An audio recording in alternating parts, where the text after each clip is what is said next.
You're listening to Radio VR, the voice of Russia, coming to you from London. My name is Brendan Cole. Islamists fighting under the banner of the Islamic State of Iraq and the Levant, or ISIS, say they have fully captured the country's main oil refinery at Baiji, north of Baghdad. This comes as the US Secretary of State John Kerry met with Kurdish leaders in the northern Iraqi city of Erbil after he visited Baghdad and pledged American support for Iraq's security forces. The US Secretary of State said Iraq faced a moment of great urgency as its very existence was under threat.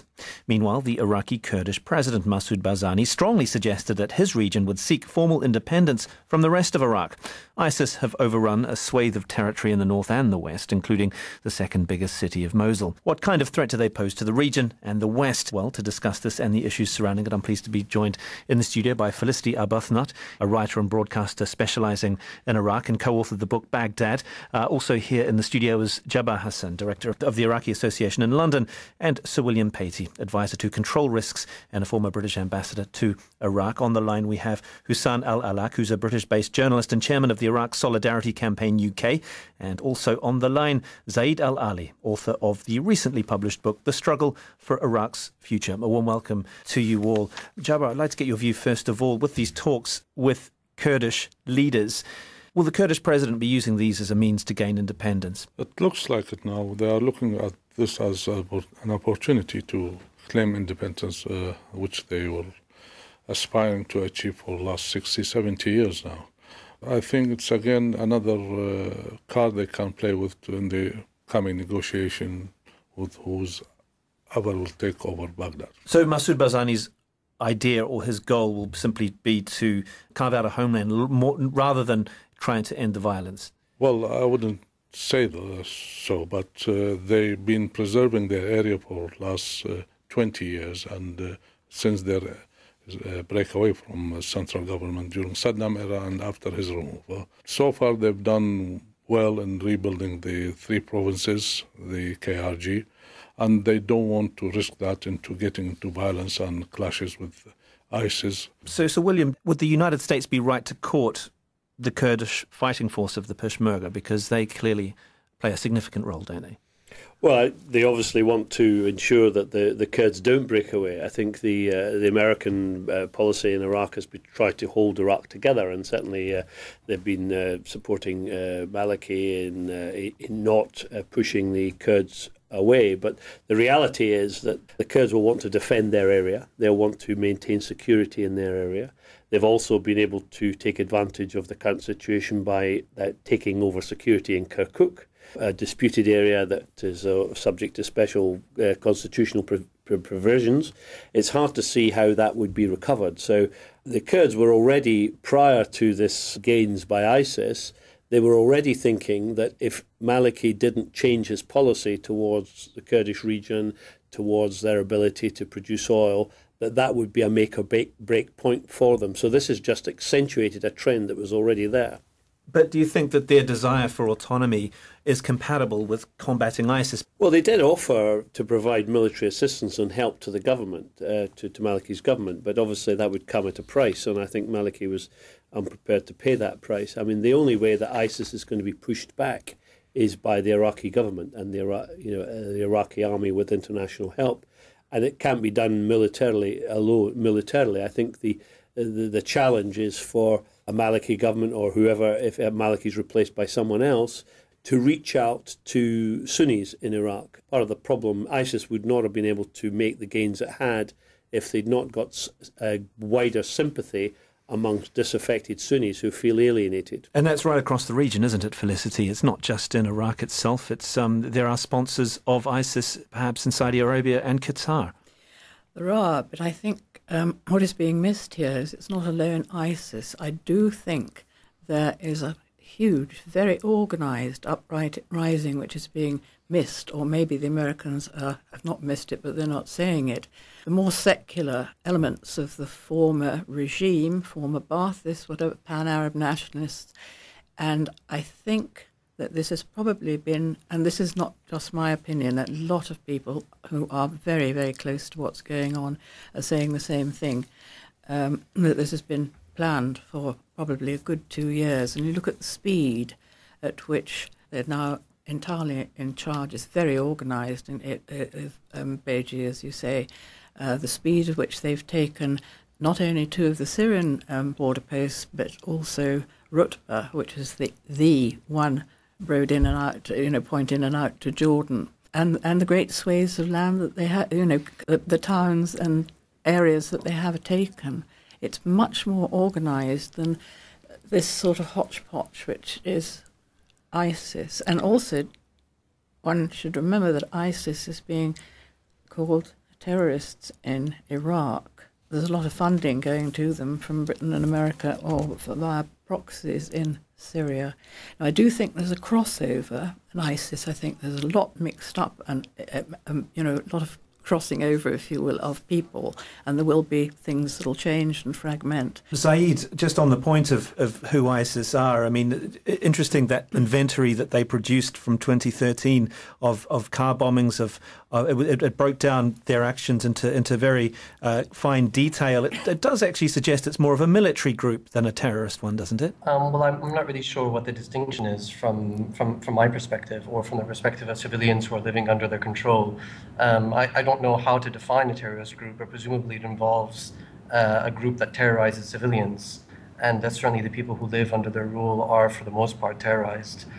Just on the issue of foreign funding and so on and so forth, I don't have any personal knowledge of how ISIS is funded, and I haven't really looked into this, but I am aware that many people for a long time have been saying that ISIS is funded in large part by people or states in the Gulf. But there's a very interesting report that was just recently published by McClatchy, which I would direct your listeners to, which looks into a lot of details and documents that were seized from ISIS. And it actually reveals that, or at least indicates that ISIS may actually receive most of its funding from kidnappings and extortions that have been taking place over a period of years, as far back as 2007, that apparently very little money, if any, comes from foreign funding. The other issue, very briefly, that I would like to mention is about whether or not Baathists or former army officers are involved in the military operation that's been taking place over the past 2 weeks by ISIS. There's a lot of people have been talking about this and saying that ISIS on its own wouldn't be capable of doing this, and it's possible that other elements may be involved. But what I would say is that people on the ground, in Tikrit particularly, so I'm very well connected to people in Tikrit and in and around Tikrit, say that they haven't seen any evidence of Baathists or former army officers. That in fact what they see is that the people who are in control of their area now and have been in control for the past 2 weeks seem to be exclusively from ISIS, that ISIS flags are flying everywhere, the individuals that they're seeing are heavily Islamist in their rhetoric and their manner of behaving, and that there is absolutely no evidence of former Baathists or former army officers or anything of the sort, and that ISIS seems to be firmly in control. But also interesting reports this week seem to suggest that there are divisions within ISIS itself. And you say that there's no proof of, say, ex-Baathist fighters or whatever, but there were Naqshbandi fighters once loyal to Saddam who were reportedly killed by ISIS this week, including 12 imams. You're saying that that's not the case? I just returned from Iraq yesterday or the day before, I can't remember now. And I spent a lot of time speaking to people from Tikrit and around there. And there certainly is lots of reports from people on the ground of fighting between ISIS and other areas and groups. It's not as it's being reported internationally. So internationally what we're hearing is that there's disagreements now between ISIS and the Naqshbandi, or ISIS and former Baathists and so on and so forth. Former Baathists have not emerged in the areas around Tikrit or between Tikrit and Kirkuk. They may be somewhere in Mosul, stuck somewhere there. However, there has been fighting between ISIS and certain tribes, because ISIS has been demanding that certain tribes hand over police officers, or now former police officers, that may exist within their ranks. And the tribes have been refusing. So ISIS has taken the fight to them. And it's been very, very violent. And apparently yesterday, some of the tribes may have surrendered to ISIS in the area around Tikrit. But so there's a lot of wishful thinking that perhaps this isn't a totally Islamist movement. Some of it may be true. But at this stage, I don't think anyone knows for sure that how this military operation was organized. It seems to be the case so far that ISIS is firmly in the lead and firmly in control. Sir William, but won't their focus be capturing a city like Kabul, for instance, and that could really cause a huge conflagration? It would be amazing if they had the capacity to take a city like Kerala or Baghdad or Najaf. I mean, I think the mobilisation we've seen amongst the Shia militia, which is a genie that won't easily be put back in the bottle, is about the defence of predominantly Sunni areas. So, I mean, we've seen a failure of leadership on the Iraqi military front. I mean, a function of actually Maliki dismantling the command structure that was built up. I mean, there's been a lot of talk about the billions spent on the Iraqi army, and yet it failed. But wasn't that at the behest of the West? Maliki took control of those. He was the Minister of Defence. He was the Minister of Interior. The command structure was destroyed. The people were starting. Military commanders were receiving direct orders from the Commander-in-Chief. So there's a whole military structure that was there, which was dismantled. So I think Maliki has to take quite a bit of responsibility for the current debacle and the absence of leadership in the Iraqi army. What about the responsibility of the West, of Britain and the United States? You were there, you were ambassador during that time. I suppose a lot of people are focusing the attention on Maliki and his shortcomings and his ability to sow dissension and sectarian division and so on. People are forgetting that actually this all started back, didn't it, with the invasion of Iraq? Oh, yeah. I mean, it depends when you want to go back. Do you want to go back to the First World War, 1920? You can go back, and clearly huge mistakes were made, well-documented mistakes. I think one of the mistakes we made was not insisting that the De-Baathification Commission was dissolved and was not part of the Constitution. I think that was a failure. There was a huge failure to dismantle the Iraqi army, and I think Zaid Ali may be right. I think there's a tendency to say any Sunni who opposes the government is a Baathist. They may or may not be, but I certainly got the impression that Baathism was used as a bogeyman to discredit somebody. So there's a lot of currents running around here and getting mixed up. So lots of mistakes were made, but we can't go and turn the clock back. It's how you move forward. What do Iraqis have to do now to move on? Because the influence of the West is very limited now in Iraq. The influence of the West is limited, Felicity, even though John Kerry is in the region. What is also happening in Iraq is the absolute Iranian takeover, if you will. And I'm not doing the Iran-Iraq thing. I'm just saying that each country likes their own sovereignty. Right, Maliki he was interviewed by the CIA with 4 other contenders after Ibrahim al-Jafari, who was elected in 2005, was ousted. And he was, according to the then American ambassador, Zalmay Khalilzad, Maliki was chosen because he was the only one independent of Iran. Although he'd backed the Iran in the Iran-Iraq war, he was. Well, and Tehran wants him in. Absolutely, and also there's a feeling that he lived in Iran for years, and there are even suggestions, totally unconfirmed, that he worked for Iranian security. I was in Iraq at the time when Maliki was chosen. I was actually at the meeting with Khalilzad, with Maliki, in which Khalilzad withdrew American objections to Maliki. And Felicity's quite right that the Americans felt that Maliki was the least pro-Iranian. In fact, he spent most of his exile in Syria. He'd been in Iran, but he'd left Iran. For a year, maybe. You've got the Americans backed Maliki because they felt he was the least pro-Iranian. And whoever had been prime minister in Iraq in that period would have come under tremendous Iranian influence. Iran has invested hugely in gaining influence in Iraq. My background's mostly with the Iraqi opposition, and what I think a lot of people have missed out is how a lot of these parties who are now in control inside of Baghdad do have a variety of interesting connections, from Ayad Alawi through to Ahmed Chalabi. The CIA commissioned a report which indicated that Ahmed Chalabi, in his processing of the weapons of mass destruction information, may have also been acting on behalf of Iranian intelligence. Now, I think what people are forgetting is that a lot of the parties who are in Iraq now, on the most part, existed outside of Iraq, and after the first Gulf War, were mostly based inside of the Kurdistan Autonomous Region.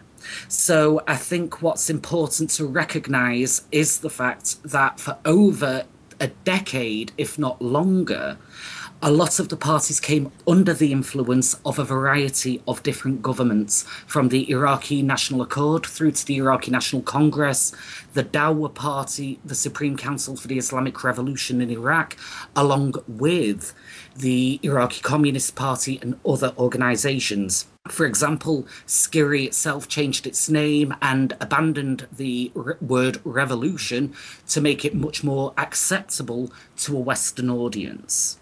And that was done, allegedly, on the behest of the Americans. You're listening to Radio VR, the voice of Russia, coming to you from London. My name is Brendan Cole. We're discussing the future of Iraq. With me in the studio is Sir William Patey, an advisor to control risks and the former British ambassador to Iraq. Also here in the studio is Jabbar Hassan, director of the Iraqi Association in London, and Felicity Arbuthnot, a journalist and writer who specialises in the Middle East and Iraq.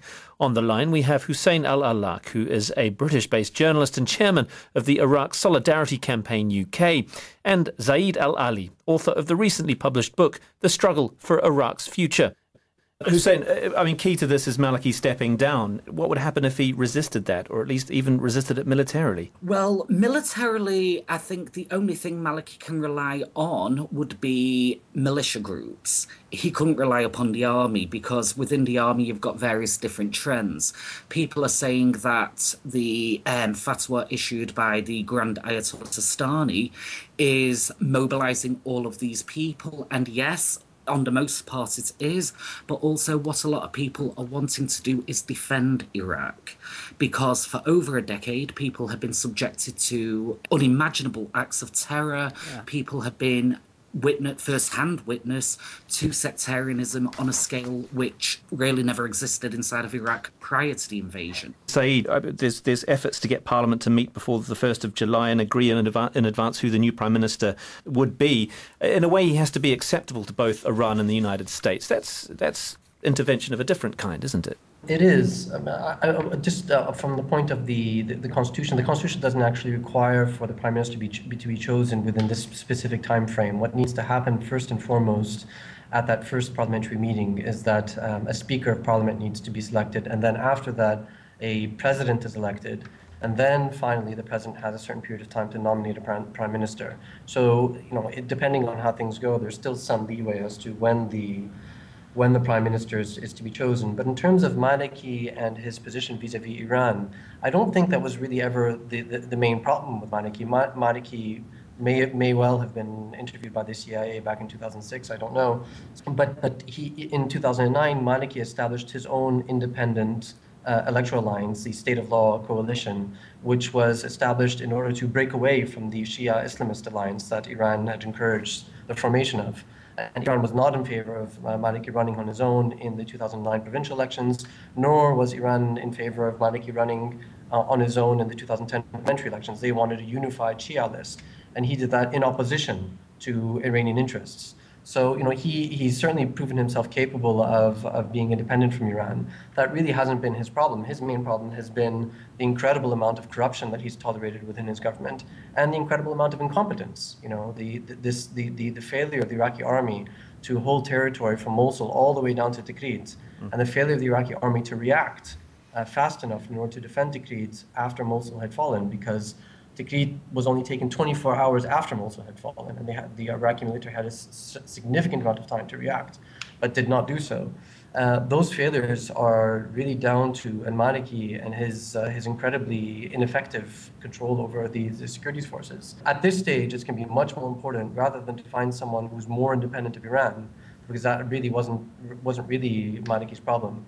At this stage, it's going to be much more important to find someone who will have a more coherent strategy for controlling incompetence and corruption. And Jabbar, strange bedfellows, though, seeing Iran and the head of the feared Al-Quds militia, Soleimani, described by some US senators as pure evil, as being seen as part of the solution. Maybe today is part of a solution, because the influence of Iran on the Shia political parties is so great, and they form a majority as part of the population. It's a reality they cannot escape from. They have to involve Iran. But going back to Maliki and the formation of power in Iraq, it was part of power struggle within the Shia house itself, and there was no question of breaking away from Iran influence or not.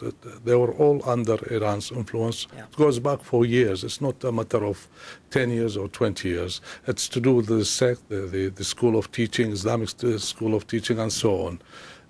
Today, America and the West and whoever wants for Iraq to stay as a one state and safe from these terrorists, ISIS and their allies, the Ba'athis and the ex-Saddam's officers, they have to work together with Iran. Iran has still got the upper hand in this matter. And so William, won't Iran simply try to consolidate its influence? But what about long term? I mean, what kind of role will they play, especially given that the supreme leader has accused Washington of seeking an Iraq under its hegemony and ruled by its stooges? Iran will want to maintain its influence.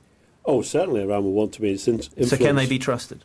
Well, you don't have to trust Iran. There are some certain short-term interests in common. I think the short-term interest in common is opposing ISIS and opposing ISIS in a way that doesn't alienate further the broader Sunni population. I mean, in the past, we've seen groups like ISIS.